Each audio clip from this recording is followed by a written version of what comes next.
They want attacking, purposeful football all the time. Now we've got our backs against the wall and we're going to fight, and we're going to fight hard. You've got to show me all the guts and all the determination you've got in your body. You've got to inspire me. A marvellous kick. That's as good as you'll ever see. And puts player back in front. I don't know about you guys, but if I see one bloke walking out of here, give the paddle back from people out there for a good effort, I'll spew up. From inside the centre square, Boyd kicked the goal. Boyd kicked the goal from inside the centre. Hey Pack, welcome to Danny Boyd with added Stevo, a podcast about the greatest football club in the known universe. That is the Footscray Football Club, Proprietary Limited. They trade us Western Bulldogs. And don't listen to the naysayers. We are in the finals. It is locked in. They can't take it away from us. I'm Danny McGinlay. Mark Stevens is with me, and so is Tom Boyd. Yep, I'm back.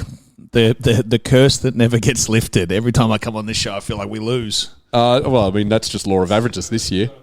Your mic isn't on, Stevo. Press the button, buddy. Press the button. Here it goes. That's all right. We're still going. Amateur hour. I will say it was a very interesting couple of days post-game. We can get into the Bulldogs radio as Stevo and I did. Excited. But you go from like, oh, this is an awesome experience, to then we lose in very disappointing fashion. It was a pretty hollow defeat, to be honest.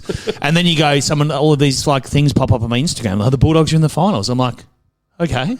Yeah. Can we wait like a week or two to get like rewarded for this insipid performance? No, I like it. I was barracking hard for Carlton. I got a bit toe. I had to go for a walk. Did you? That game. How's that? How often are you doing the Stevo's zombie walk for non-Bulldogs Well, I had games? to do it because we really wanted Carlton.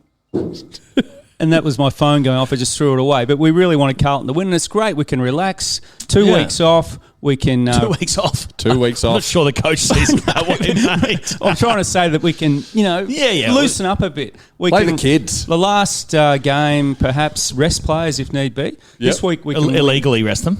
Yeah, well, against the memo. It's just merely a suggestion that the AFL has said. Didn't they say they were going to fine people? Yeah, but what we can make up. Yeah. If Bailey Smith can have a hamstring injury every time he's. I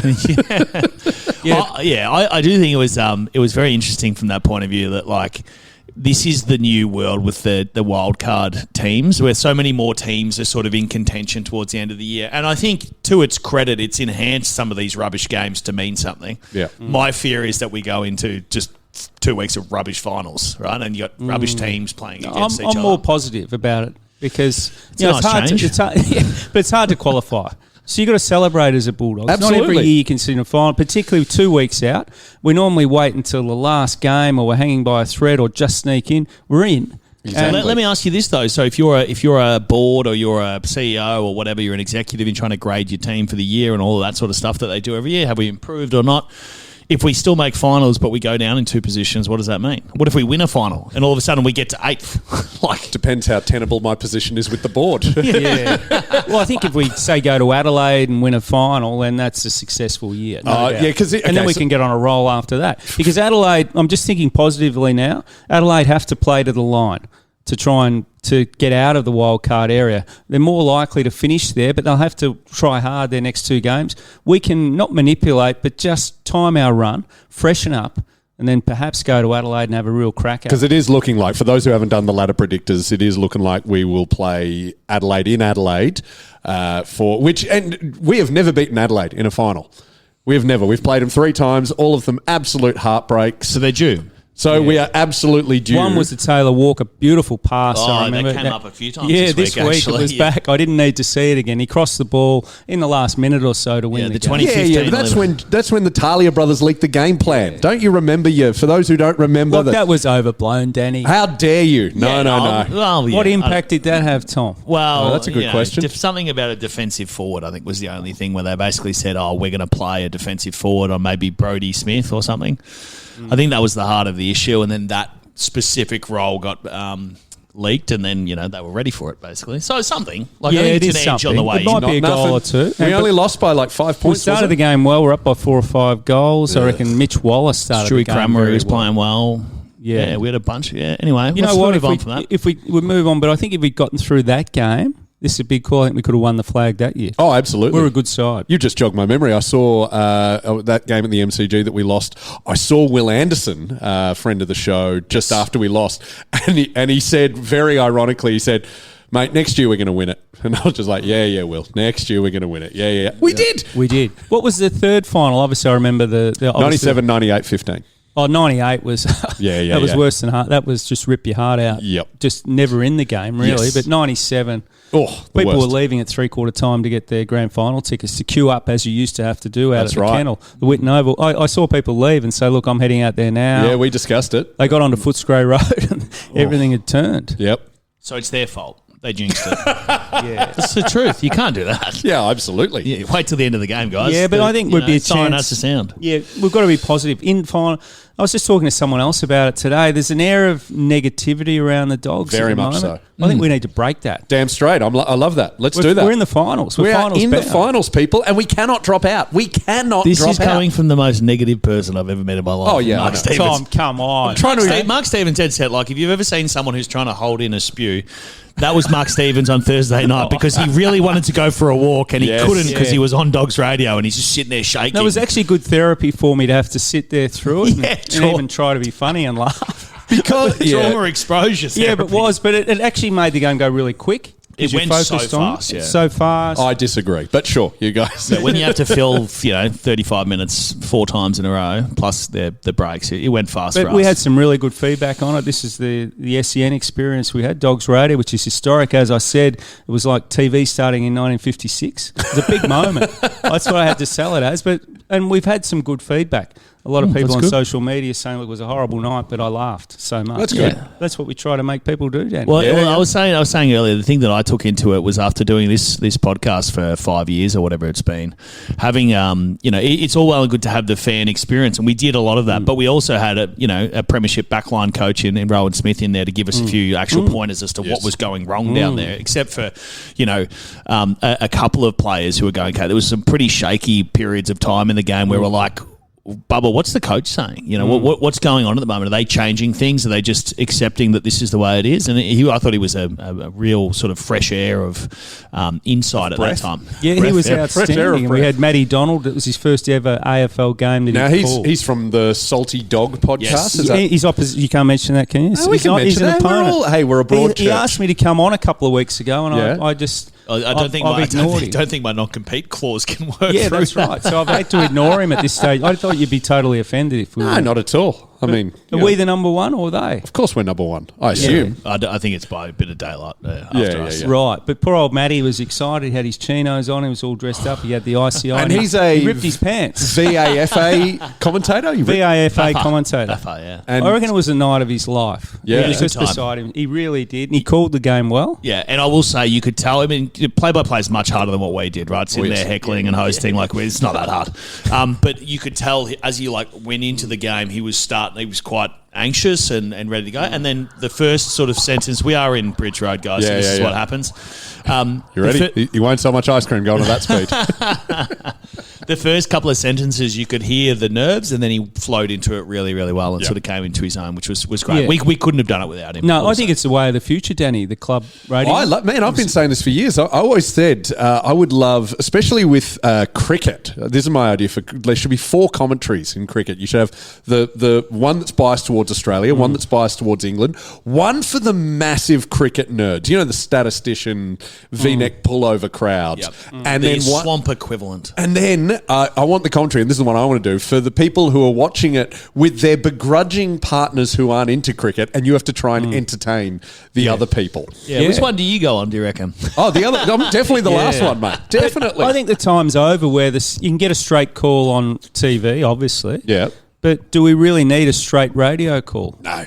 Not at all. It's a time where we go the bias call. Well, if you think about the radio stations that have been successful, like Triple M, and they've always had that air of entertainment to them, much more so than this is what's happening. This is what's Rex Hunt started it, of course, and he was brilliant at it. But to your point, and look, this was the fine balance to try and walk. We want to be biased towards the Dogs, but we also don't want it to be completely deprived of insight and interest and what's actually happening in the game. So you have to walk that line. I don't think we were perfect, but first attempt, we had a good time. We'll be better for the run. We'll get better. Rowan Smith, great insights. Tom Boyd on the highlights. They're a bit cheeky. I've got some highlights here right now. It's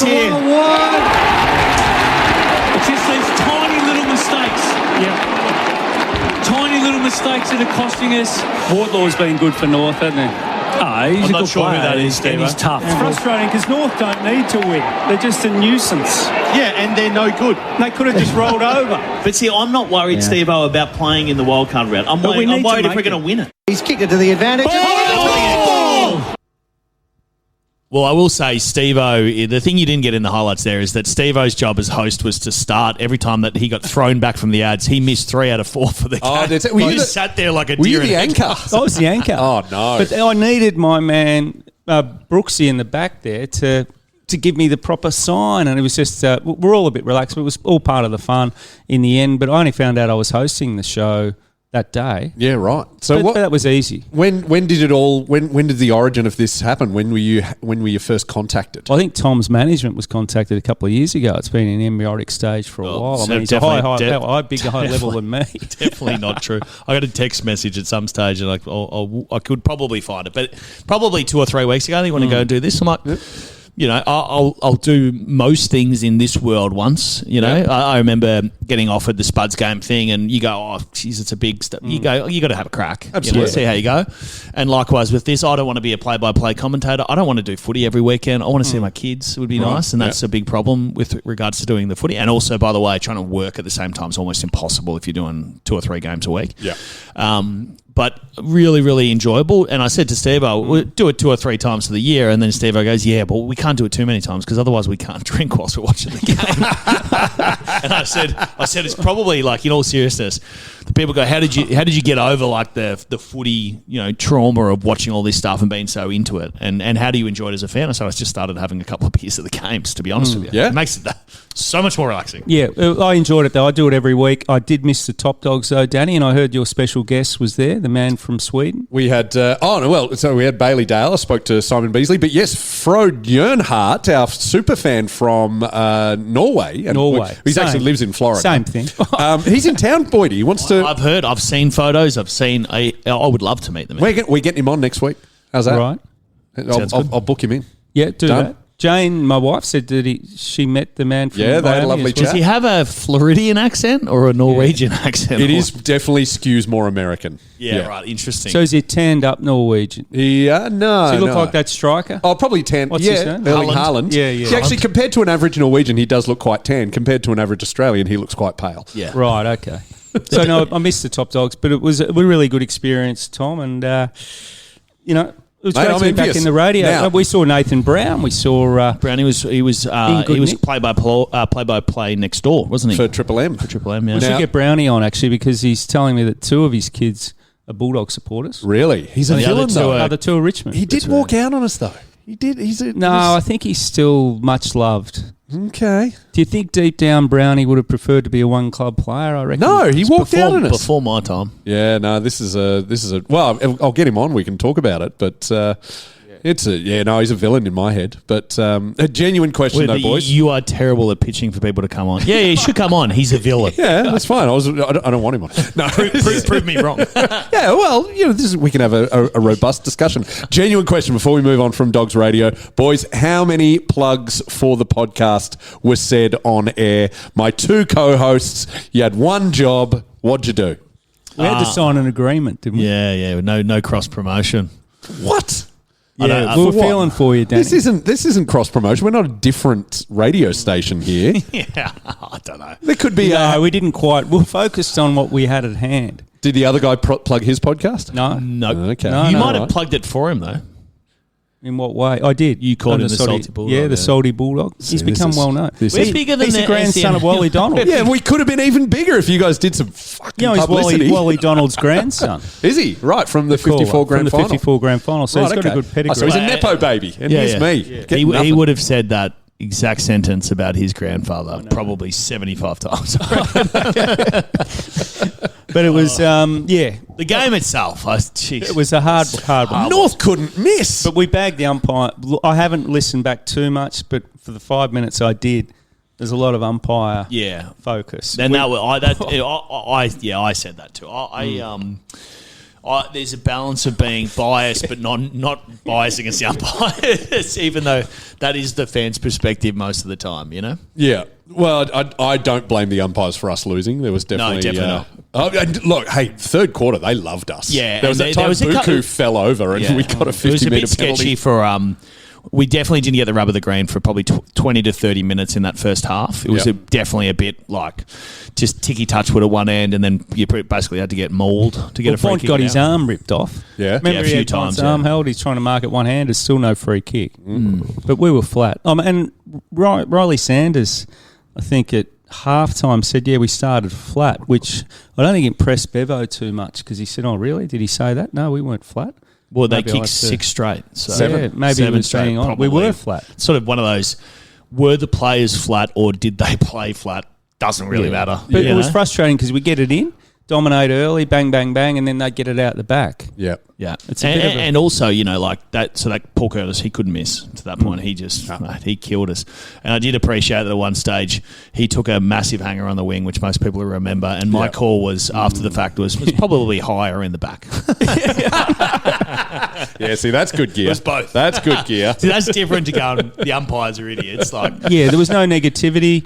I did say I think that Tim English needed to take some angry pills at half-time, but that's okay. Well, he definitely... I think he just took some Panadols. I disagree with that. Someone else said to me that Timmy, who shall not be named, someone else said to me, Timmy didn't quite look at himself. And I'll tell you this, Timmy around the ground on the weekend wasn't at his best. Like, his follow-up work, and Zeri is very good. Like, his follow-up stuff, when he tackles people, he smashes them. But Tim's centre bounce work was unbelievable. Like, he smashed Zeri in there the whole night to the point where you could see Tim was trying to hurt him in there. And I'm like, this is great. So... But we didn't get an advantage out of it, really, out of the middle, did we? We did in the second half. Like, we definitely won the centre bounces in the second half, but, you know, we were getting done. And I said this at some stage. Timmy had this, he was so dominant in there that he started spiking the ball forward. And then, like, no one was ready for it. I'm like, are we, like, that to me was like a breakdown in communication. Because if Tim's going to get up there, that's great. But it means that the midfielders and the half forwarders need to be playing in front, and it just seems like a breakdown of the details, which is what really came out, I think, throughout the night. And can we mention that I've been rewatching old episodes of Ted Lasso with my kids, and there's that scene for anyone who's seen it where they don't want to discuss a certain word, but I'm going to say that word about Cody Waitman. Has he got the yips? He certainly looked like a guy who'd missed a lot of footy to me. And you can watch him the way he was running, the conviction of the way he was running, not just when he was around the ball, whether he was fumbly or obviously just disposed of it poorly. He's a guy, and I said this to a few people, his strength is that he is one of the more natural footballers I've ever seen in my life, which he hasn't lost. But at the moment, he's certainly struggling to bring it out, and that makes sense after missing so much footy. And you just go, well, what are the options here? Do you just keep playing him? Or you put him in the VFL, which maybe is where they should have started him, which, you know, I said that to someone today at an event, and the feedback was, but the problem is you put him in the VFL, they get tagged. I hear that as well. It's a tricky position where you probably just go, look, he needs a whole pre-season. Yeah, he does. It's really exactly what I'm going to say. He needs a whole pre-season. He's obviously still got his natural ability, but he's probably 10% off in his physical. It's just lacking confidence. I don't think it's a physical. Like, I'm sure it is a bit. A little bit of spring and pace. I thought he sprung for a couple of balls really with the same aggression that you typically see. It was the groundwork around the grounds. He just seemed like he was a bit lost. And then again, if he didn't look like this now, you'd be like, that's so surprising after the amount of footy he's missed. I'm surprised he's back doing what he's doing, because privately, and I know he privately thought that he was almost cactus. Yeah, so it's going to be tough to come back. They'd never done that surgery before, and it was a whole thing, right? So he had all the infection, he had so many operations. He's done well to get back at all. He's doing really well when he doesn't have time to think about it. Yeah. It's actually when it's an easy ball and like it's almost like... He's got choices. He's got choices. That's when he's paralysed. Maybe it's good if someone tags him. He'd probably dominate. The other one I love Jordan Croft. I think he's going to be a good player. I love his dad. I love everything about him. But at the moment, he's just got no confidence. And we had to be positive. So at one stage I said, look, on Crofty, just no comment. because it was one of those nights he got caught, he missed marks, he missed set shots. But the thing is, like, you watch his I was at his first game, probably with you, I reckon, and he takes a big mark and he kicks that first goal. And he plays all right. Damn straight, He kicks three. It is confidence. And he kicks that one. I remember he kicked 2 close ones, and I think he kicked one from 50, right? It's right out of front. So he kicks that first goal that he missed and shanked. People said this to me during my career. I remember Gia saying to me at one stage, he goes, mate, look, you took this great mark in the first quarter, 5 minutes in. You kick that goal. We're off to the races. Yeah. But you miss it, and you miss it badly, and you go, geez, do I want the next one? And then you start playing that psychological game. A few of those, and I actually said in the call, I'm not sure about Crofty on this one, and I mozzed him. So Aaron Norton's like that. When we're in Top Dog, so with the mates, to say if Norton kicks this, we'll win early in the game because it's good for him and it's good for the whole team. Yeah. He's a guy that needs a good start, Norton. Don't you agree, Tommy? I do. I felt for Aaron on the weekend. I said this both on the call, but I've said this privately as well. My big thing that I try and educate people on when it comes to key forwards, this is not just one player doing one thing that is control of his destiny. He's got to deal with, on the weekend, I thought, really, really difficult challenges of Zerha and these other half-backs rolling back to him because our half-forwards in particular either were getting up the ground and not getting used, and so they were just like, we'll just retreat back because we're blazing away. And by the way, in the first quarter in particular, we blazed away with the ball like crazy. Bubba was losing his mind. Oh, yeah, we kept just kicking it straight to them. Just straight, and it was just 2-on-4, 2-on-5, 1-on-3. Like, it was over and over again. But so Aaron's competitiveness, and I think people as Dogs fans might go, oh, he should kick more goals or whatever. His effort is insane. Like, he never leaves his effort at the door. His competitiveness to tackle and to chase and to cover the ground and to compete in the air is fantastic. But it's almost impossible at his height with a bloke hanging off him in Aiden Core and 3 blokes going up with him. So this is something that a lot of key forwards deal with at a lot of stages. And because we moved the ball quite slowly and we were losing the centre bounce, so we were playing from the back half forward, makes it very difficult for our key forwards. He's obviously missing Sam Darcy as a foil. And as I was saying, I'm not sure whether I was saying this on the broadcast, I think I was, we lack a lead-up. Yep. I mentioned Jack Gunston, which everyone would love one of him, but we lack a lead-up like a Paul Hudson in his day. That third tall, even a Haywood at Carlton, who can lead up, kick the ball well. And I think I said, this is the problem. Like, if you've only got one of Aaron and you don't have Aaron and Sam, like, Aaron can't do both. And you can't ask him to do both because the ability to run and then trying to wrestle, we can't do both in the game. It's too tiring. So we almost missed Will Lewis. I know that he was much maligned. He looked a bit slow at times, but he let up. He's an old-fashioned forward. I agree. You know? So does the bloke in Danny's. Yeah, I know. I was just literally... we have missed him. Steve-O, literally, my mate Mick in my WhatsApp group just put that before, and I showed Boydie just going, isn't this a weird I'll give you another one that I think we miss. Oscar Baker used to play a lot of that role. As the hard-running winger who used to get forward, and, I've got image after image of him taking that mark, inside 50 in that forward pocket, kicking straight, kicking true, just to spread the defence. But to the point I was making about guys dropping back, if you've got Artie Jones, you've got Dolan, and you've got Cody, who, again, Cody's not playing at Cody's level at the moment based on his injuries. If you've got those 3 guys there, who's actually dragging the defence in any direction? From an aerial point of view, probably no one, really. And I just think often you watch other clubs, the last time that we actually had goals from lead-up marks, you saw North do it quite easily. Space in the forward line and lead-ups. Yeah. It's often over the back, it's just kick long. Is there a structure there? And Bubba at one stage said it'd be better just to kick a ground ball in. Well, that's because they kicked it to Riley, and they go, let me kick it as high as I can to the second shortest bloke on the ground. Yeah. It was frustrating. Look, the unfortunate reality is that our best passages of play, much like our best games this year, are good enough to get close to competing. Maybe not with Freo, and they've been quite outstanding this year. But with everyone else has looked a bit suspect at times. The problem is our gap between our best plays and our best quarters and our best halves in games it's big. And it swings and roundabouts throughout a game. Super obvious to watch. Isn't that common with such a young squad? Yeah, we're not. It's a bit of that. We're youngish, but there's a bit of that, but... It's a bit of a bipolar squad in a way. That's not a lot in the middle. That's right. Yeah, And there's old blokes, young blokes, and we need more 25-year-old sort of 100 gamers. Yeah. And again, if you think back to, my era of success, we had a pretty good chunk in that. Maybe not 28, but we certainly had the 25-year-olds and down. And I said this on the call, like if you think about a game as a thing of 1,000 moments, the best players like Bond get about 900 of them right, which means that just by law of averages, you just win over and over again. But if you go to a young player, they might only get 40% right. And then you go, well, that's exploitable every time. Every 600 of that 1,000 that they get it wrong, it's exploitable by the opposition. And you string together a few plays in that space, it gets difficult. And I'm having a look at your podcast bag that you bring the gear in, and that damn little Caleb Daniels on it. Oh, he just killed us. He really did. So of course he did. People might not realise our very expensive equipment is held in a Coles bag with Bont, McRae, Norton and Caleb Daniel on it. Caleb Daniel and I was a bit disappointed, and they did stop to their credit. The cheer squad booed him first time I got the ball, and I'm like, what are you doing? I don't think it would have been the cheer squad. It actually just would have been someone up that end. But you're just going, dude, we did. I'm a bit of a booer, but I could never boo Caleb. No. You'd boo Nathan Brown because he went for more money. But no, certainly not Caleb. Caleb's much loved. He comes into the top dogs. He's still a Bulldog at heart. And there's been games where you think, well, Caleb's just about finished, but he looked like he could play another couple of years. Yeah. And we really miss with Bailey Dale not playing, like the gap that we had in that good disposal by foot in the back half. It was so obvious. But we can get some of it and get it. Caulfield gets it, and it's like, he sort of stiffens up. You hope. He's another one that Caulfield's great when he doesn't have time to think about it. Yes. He's a great instinctive player. But in fairness to the backs, like there's not many of them in the league who can kick the ball that well. We're lucky to have Bailey Dale. In the past, we've obviously had guys who knew how to sort of just find the target and play within themselves.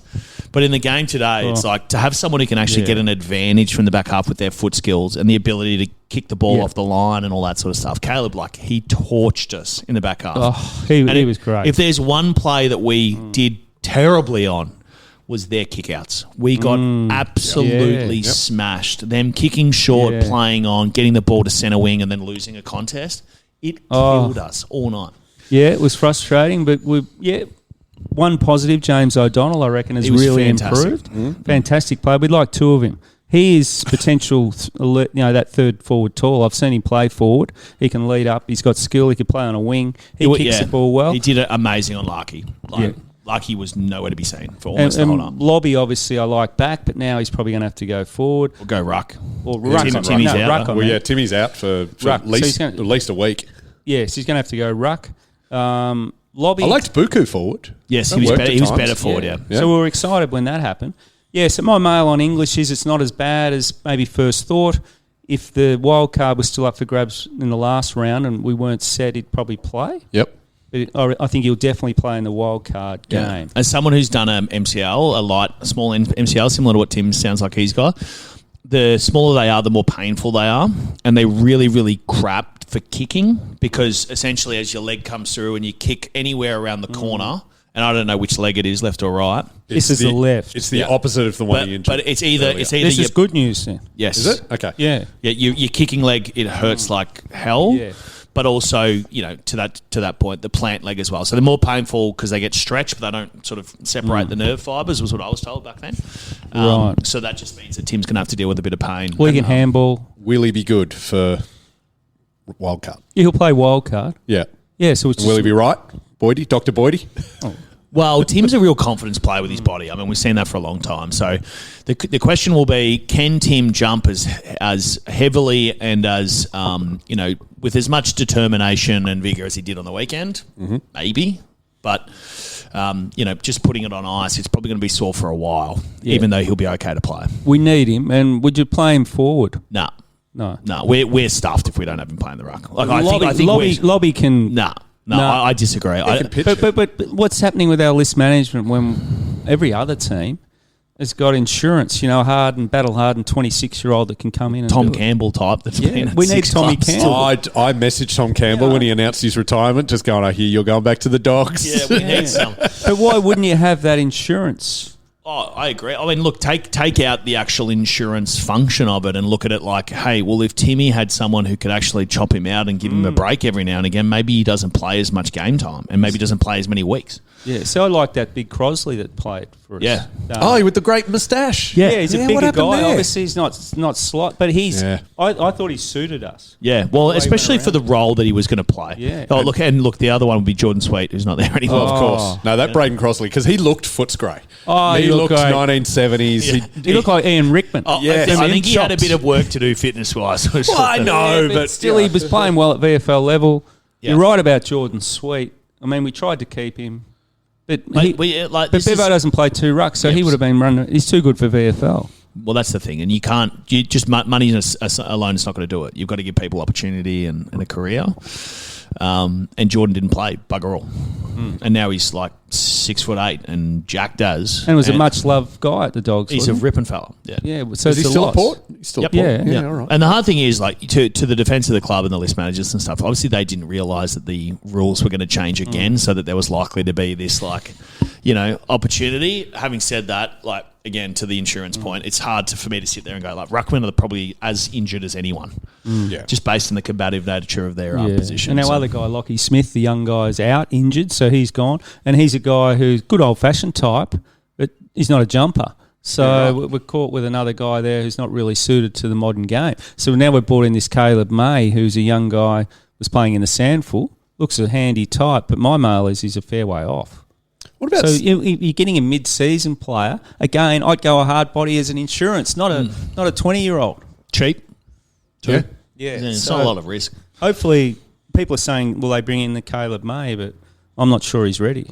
I mean, we'll find out in the next 2 It'll be weeks. lobby. It'll be lobby in The the great race. thing is we've got 2 free weeks. We've got 2 free swings at it where we can just, you and I might play, Steve. Yeah, Like, but we've that's never had this. That's why it's a positive. We Yeah. can have a free hit. See, I think the opposite. I think absolutely the opposite. And I said this on the call on Thursday night. I didn't get a lot of love from everyone else, but I said, look, like, what happens with our season after losing this game, right? Because we're going to go in against the hottest team in town at the moment in Carlton, who haven't won in 10 weeks.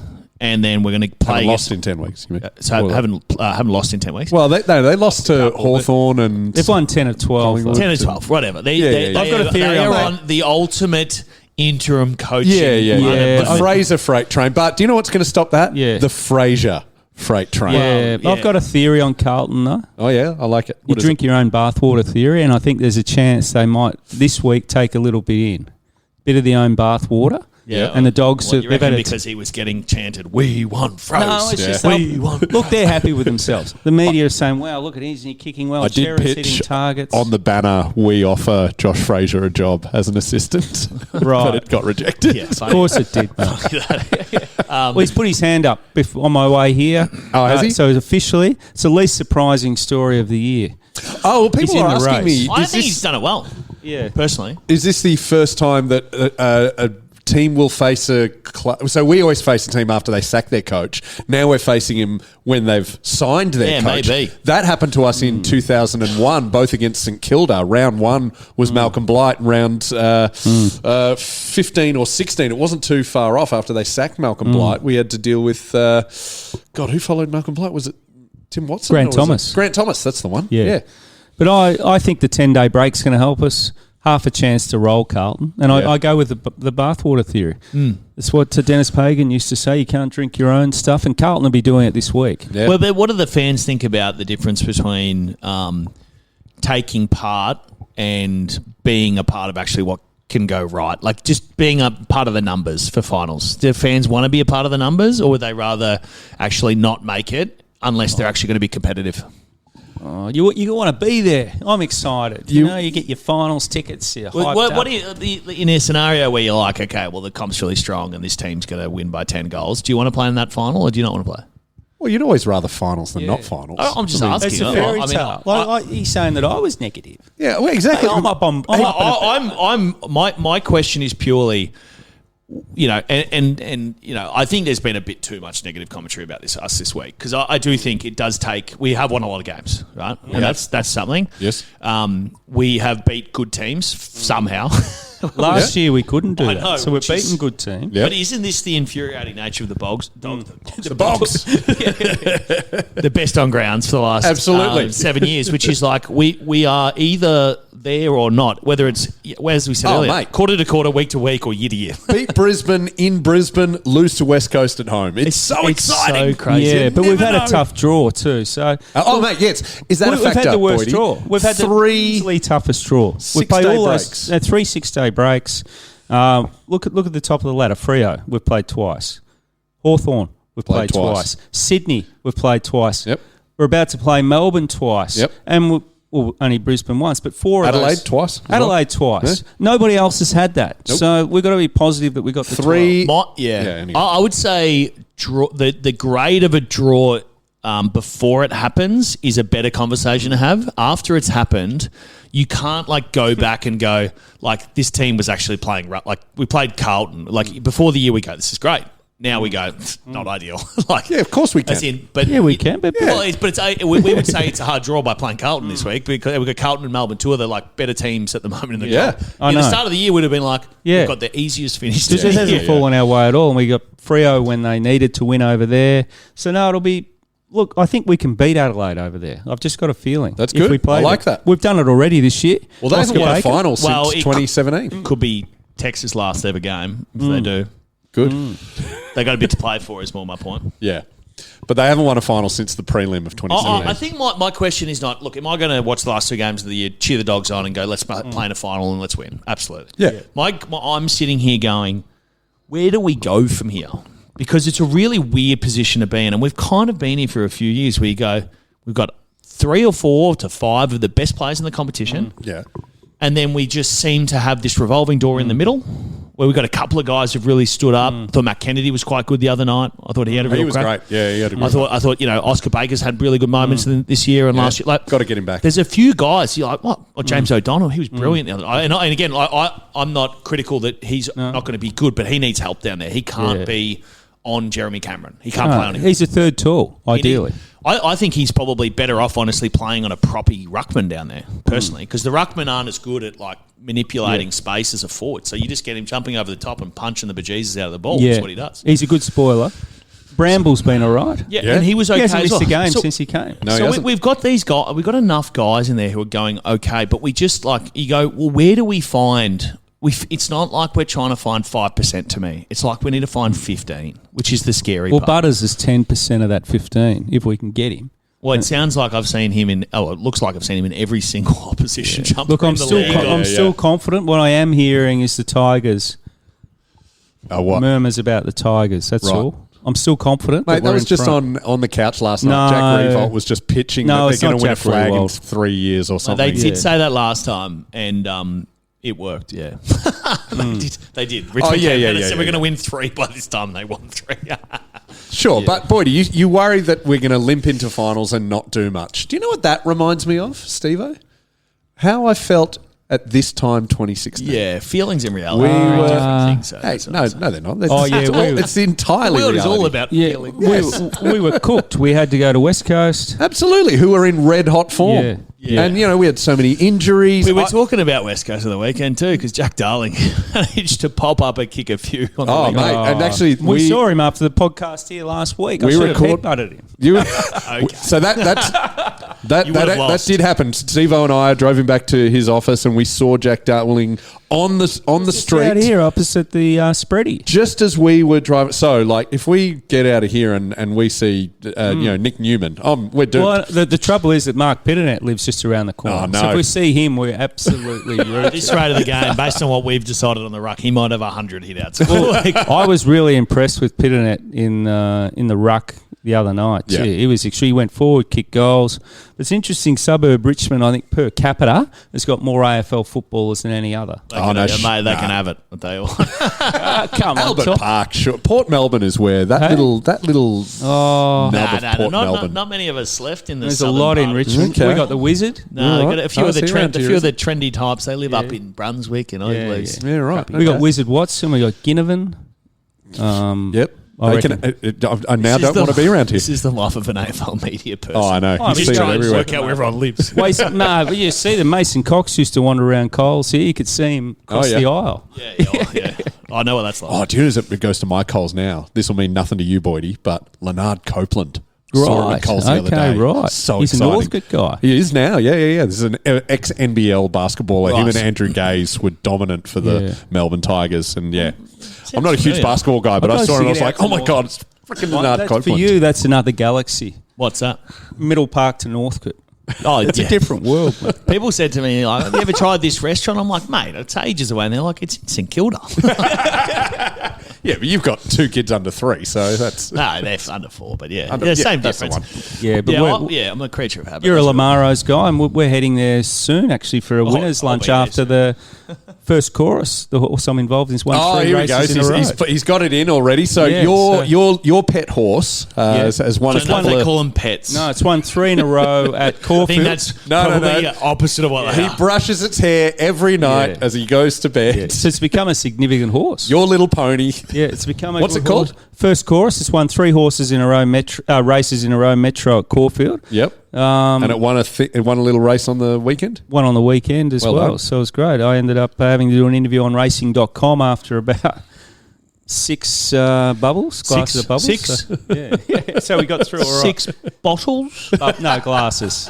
Gotcha. But we got through. It was an exciting day. So it was a long day. How much of this horse do you own? 2.5%. So what's that? That's Which like is reasonably lucrative. Is that its ankle? Or No, it's reasonably. No, Danny is so it's the cynical about nose. this stuff. That's what you it's want. its nose? Oh, that's the good across bit. the line. It's a great thing, horse racing, Danny. I think you maybe it's not get my cup of involved tea. in it. No, I'm Northcote, mate. It's all animal cruelty. Even in Northcote, they're the ones that they have picnics on the golf course. We do. And We he do. agrees with this. Oh, we Tom. do, yes. He agrees that golf courses should be abandoned and obliterated for picnic areas. Certain days of the week, yeah, absolutely. You can't have a picnic on the fourth green. Watch me. Man, I don't play golf, so... yeah. I mean, and by the way, where I live, plenty of parks. So. Yeah. I'll have a park wherever. So, all right. So this week, if we win, brilliant, great. We've stopped the freight train. Awesome. If we lose, doesn't matter. We're wanna keeping our win. powder We dry. want to win one of the next We want to two. win. If we win, I've done the ladder predictor, and this is a great result. We get Collingwood at the MCG. Yeah, okay. As the home team. If we But it's lose, not the home team, though. You know, Yeah, I know. imagine though, right? So we play Collingwood at the MCG. Yeah. And albeit that Dacos is going to have 100 votes in the Brownlow, Bond Yes. dominates him. And we win and knock him out. And you go, pretty good consolation prize. Yeah. That's what I'd say. and that's still one of my favourite days of footy. Is he going to set the record again? Do you reckon? Is he going to get more than Cripps? Because I'm probably going to maybe stop watching footy if they get 48 votes I'm in a bit. Brownlow. I used to I love. don't think I can watch it I anymore. used to love the Brownlow, the romance and the unpredictability of Totally. it. Libba won a Brownlow with 18 votes. So what Yeah. did Cooney, Like Cooney had 20? 20 odd, but it was so tight and it was so unpredictable. Mate, I love Channel those 7. days. The producer of the Brownlow is going to be. Well, how do they keep it interesting? This year, We'll just they're get gonna have Hamish to keep talking Do with what his they dulcet tones. used to do. Do what Kelvin Templeton told me happened to him. How's that? You announced the Yeah. rounds out of order. And they did. They used to not do it round by round. They'd do all the 1 votes, all the 2 votes, and then all the 3, and they'd mix them up to create Yeah, drama. I get it. I hear what you're saying. But Kelvin was the biggest revelation. I was at a function with him, and he admitted that he was told Yeah, he got on the rocked way up. in. Yeah. He was told on the way Is that in. public knowledge? Or you just Yeah, no, he said it on our pod as well. Yep. He said, "I've got you've won the. You prepare yourself. You've won this, Kelvin." Who's, How's that? But how many do you reckon they told anyone else? I got told that I was getting drafted by the Giants about 8 weeks beforehand. Yeah. Is that Really? count for anything? Yeah. But yeah, we all sort of Combine. knew that. Yeah, that's right. Wasn't quite as a But they all pretend, don't they? Until the last minute. I got told I was no, they head- told me to start booking accommodation. Right, I was okay. start getting. I was like, so I turned up at the Giants and I had my car up there ready to go. None of the boys had any cars, so like no one could get around except for with me. So you're Like, the a month. designated driver. Right. Well, no one had bought any cars because everyone Yeah, like, yeah. Oh, of you know, course. one of the other housemates was coming from Perth. He wasn't going to get a car over there. He didn't have any money. Yeah, fair enough. Yeah. So, did you tell many people, or was it just kept within Nah, their just close family, family? yeah. Close. I think I got told Josh Kelly was getting drafted as well, and I said, Josh, like we're going 1 and 2, and he's like, no, don't believe it. And he was like, Right. Don't jinx it. and I was like, dude, they just told me. I walked out of the meeting like 20 minutes ago. like everyone who would mattered. Who else was in your draft class that year? One was me, Kelly, Billings, Bont. Yeah. No, but what about the GWS class? Cam McCarthy and Josh Kelly. Okay. Yeah. And So a couple of sad other like Riverina stuff. Sad about. Obviously, it must have been very sad. Yeah. Without getting into too much detail, out of respect, I got a call from Jason McCartney when I was out working in regional Victoria somewhere, and I was with Mitchie Wall actually just by happenstance, and he's like, "Oh, you better answer that. I think something's happened." And I'm like, "Oh, it's horrible." No, so that's I lived with horrible. him for 12 months. It was very sad. Right. No, that's sad because you have a bond, wouldn't you, with the guys you drafted with? Well, I just came from the AFLPA sort of PDM meeting today. I spoke there as a panel speaker or whatever. And look, I was looking around the room, and you forget how many people making an impression of you. Brett Goods was there, Dylan Addison was there, Sam Frost was there, played at the Giants with. Brent Prismore was very influential in my time at the Dogs. Mitch Hannon was there too. He's now playing he's a PDM as well. And it goes on and on. There was like Brett Kirk was there, Sean Burgoyne, Jared Harbrow, who busted my shoulder for the first time in my second ever. Bust your head. Little Jared. Should have been a free kick. Little Jared got you. He just canned it into me, not looking at the ball at all. He got Jordan Lewis too. Yeah, that's right. Bulldogs legend. Mid-air, but he was a legend. But my point today wasn't, and this is why it can be challenging for a lot of players, is like all of these guys, and if you take, say, Dylan Addison and Brett Goods as a simple example, even Brent Prismore, when I was a young player playing VFL, these guys were playing alongside me and helping me out, And then you walk out of footy and you go, where's everyone gone?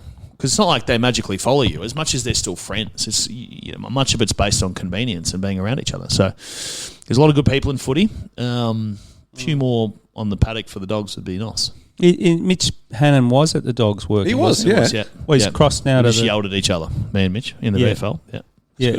He was my fault. He was a good player, Mitch Hannon. He was very mercurial though, Yeah. like you didn't know what you were going to get from him, which was, again, I was definitely my fault, but I was 20. But lovely fella. All right, boys. Well, I say to the fans, enjoy the week. In that, it's okay if we lose. Are we going to do our tips? Sure. What do you? I Okay. think. Are we playing at Marvel or at the G? At Marvel, it's our Carlton, home game. Marvel, Demons, G. Top Dogs. I think we beat Carlton. Nice. I may not be on next week, so I think we lose in a close one to the Demons. Yeah, I think we beat Carlton. I think we'll surprise Carlton, be up 4 or 5 goals at quarter time. Okay. The bathwater effect, Yep. and then we rest some players. Yep. And we lose to Melbourne. How does the bathwater effect compare to the butterfly effect, Steve? Yeah, I don't know. I made it up. It's the dodgy sequel to the Ashton Kutcher film. So they just went to DVD. Indie and back to Sundance or whatever. Well, I think the Dogs will win by 10 goals both weeks. All right, my friends, we're going to dip behind the paywall to talk to these fine gentlemen about top secret things, which means we haven't thought about it yet. But if you'd like to support us, it's only $5 a month. And He's it's the best salesman in the game. This good family. I never want to lie to our listeners, Boydie. Never want to lie. We'll see you in a sec.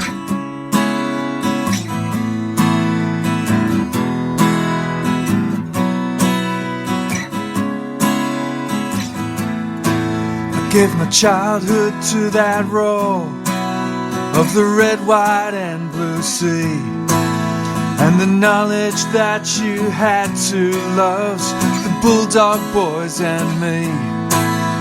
20 years on, I feel that longing hanging in September air.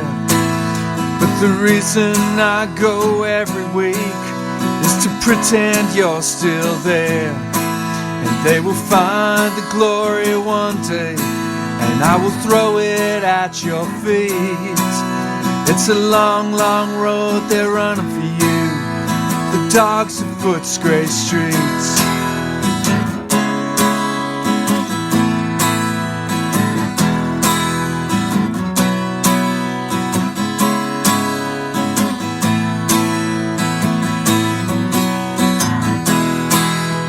Long, long road they're running for you, the Dogs of Footscray streets.